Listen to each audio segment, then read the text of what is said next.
The CBS Paramount deal. Yeah, anything change for you? What's it look like going into this, and like, what's the expectation? CBS Paramount changes good guy, bad guy. Chael and I had a show on ESPN. Yeah. That's now done.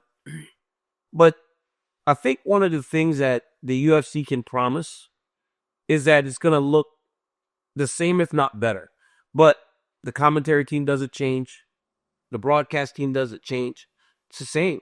It'll be the UFC as it is. Paramount wanted the UFC. Yeah. They want the fighters. They want the whole product.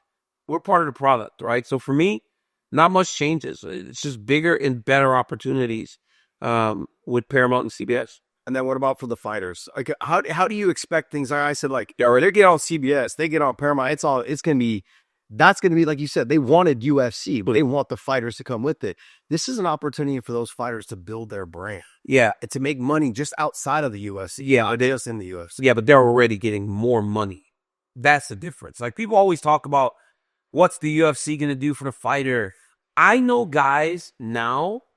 Well, pay-per-view's going away. What are they gonna do? I know guys now that are making more money than they did when they were making pay-per-view. Yeah. Because pay-per-views just maybe weren't selling as much as they used to. Whenever we were fighting and I was fighting John Jones and Rumble Johnson and having, Nate Diaz on my card, I was making a boatload of money in pay-per-view. That's not the reality of the world. You ever broke $1 million, huh? Yes. You did or didn't? One time. One time, and that was your second Jones fight? No, 2 times. 2 times. Jones, 1 time, and then Brock Lesnar was on the card at UFC 200. Got it. That was the biggest one we ever did. Gotcha. So it was like 1.4, which was, and that's crazy number. Yeah, that's a huge number. But Jones and I were like right at about that. Right, the second time, yeah. Which is not 1.4. No. Like 1 million. Yeah. Yeah. But even like, I'm telling you, like today though, Josh, a big pay-per-view number was 600, 500,000. Yeah. Pay-per-views just didn't sell as much. People are stealing it on streams. They're doing all these things to where like the numbers just work. I know guys now that said, hey, can I restructure with the idea that pay-per-view is gone? And the UFC is like, yes. And now it's like guaranteed money. They're doing better. And the guy from the very beginning is going to do better. And the guy all the way to the top of the card is going to do better. They're giving these guys more money. Which is wild to me because, we were scraping to get some guys, Josh, that are at the very beginning of the card, right? That first fight that walks to the octagon, right? Don't tell me. No, I'm not going to tell you what they make. But I'm saying, say this guy makes 10 and 10, right? He makes 20 grand, right, to fight. He might have 5 people in that arena. Mm-hmm. He doesn't pay for himself. No, nothing. Until he becomes the guy, right? He's not building the business yet. There will be a time that he will play a part, or potentially play a part. But how many fighters don't, right? Yeah. How many guys don't get to the title fight? How many guys don't make it all the way to the top? Some guys don't even really care if they do. They just want to be on TV. They want to make money. How many times have you seen guys walking like, yeah, I want to fight. Well, why you want to fight? Oh, I'm on TV. I'm a UFC fighter. I'm like, what the fuck? Why would you ever want to do that? Yeah. Yes. So, yeah, those guys are making better money now already. It's crazy. It is wild to me. It is. Everybody, the UFC, bro, I'm telling you, as a guy, as a product of Strikeforce, where Scott did me so good. Oh my God, the money Scott Coker was paying me was crazy. The UFC, to go through my career, where I did, how I did, in my prime years. Because remember, I didn't start fighting until I was 31. But like, I got to the UFC at 34. 34 years old. I think I made my debut. And to when I stopped 7 years later, the way that they took care of me, in times that they took care of me when they didn't have to take care of me, the UFC doesn't try. They don't try to rob fighters. I got a kid that just lost on the Ultimate Fighter.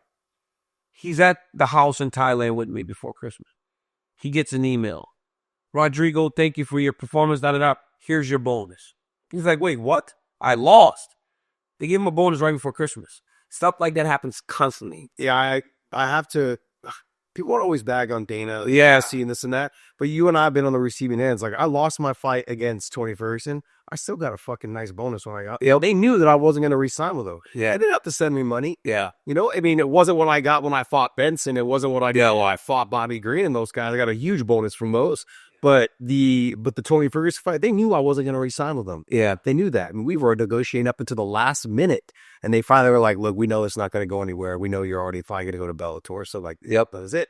But they still sent me a bonus. Yeah. I don't knock them for anything.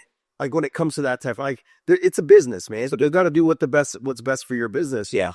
And the fighters and also the media, they get into this whole thing where, you know, fighters should be making 50% like the NBA. I'm like, guys, we have to slow it down. We're making 17, 18% right now. If we can get 22, cool. Let's slow play it.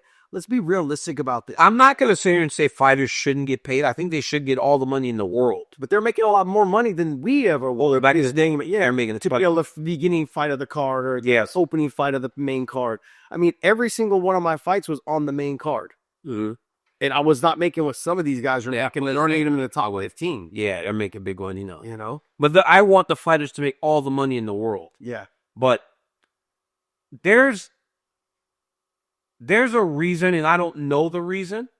I don't know the reason why the NFL and the NBA make that. But there's a reason. There's got to be some sort of money coming back to the owners that are making them okay with this. It doesn't work that way.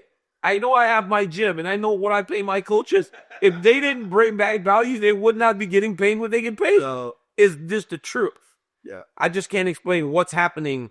I don't know. I don't know the details of it to know why they're paying them. I just feel like CBS is a great deal. It is for the fighters. It is because if you get an opportunity to fight on the main card, that's going to blow you up. You can make money outside of the UFC. And I know Dana got criticized for, this is not a job. It's an opportunity and a moment for you to promote yourself and build your brand to make money outside of the UFC. And that's kind of where people are like, what do you mean this is not a full-time job? It's not this, it's not that. My take on it is that, no, this is your time to build your brand. If you get on CBS, this is the opportunity. It's huge. To make you just to whore yourself out to any company that is willing to go ahead and take it. It is huge. It is massive.